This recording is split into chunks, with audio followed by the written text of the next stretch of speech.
BGMI 4.5 নারুটোর আপডেটে কিছু ability আসতে চলেছে যেগুলো শুনলে তোমার মাথা ঘুরে যাবে। হ্যালো গেমার্স, আমি ক্রুসার। প্রথমেই থাকছে নিনজা রান, যেটা একটা ড্যাশ এবিলিটি। এটা অন করলে তুমি নিনজাদের মতো ছুটতে পারবে এবং কি তোমরা জলের ওপরেও এটা দিয়ে ছুটতে পারবে। তারপর আসছে সাস্কের পাওয়ার চিদরি, এটা এনিমিকে ড্যামেজ দেওয়ার সাথে সাথে প্যারালাইজও করতে পারবে।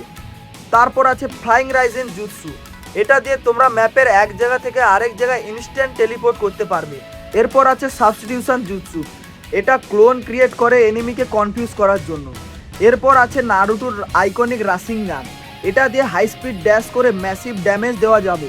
সবশেষে ফায়ারবল জুৎসু, যেটা মলির মতো অনেকটা জায়গা জুড়ে এনিমিকে ড্যামেজ করবে। সত্যি বলতে বিজিএমআই এর ইতিহাসে এটা অন্যতম ক্রেজি আপডেট হতে চলেছে। তোমাদের কোনটা ফেভারিট এবিলিটি সেটা কমেন্ট করে জানাও। আর বিজিএমআই এর পরবর্তী আপডেট জানার জন্য আমাকে ফলো এবং সাবস্ক্রাইব করো।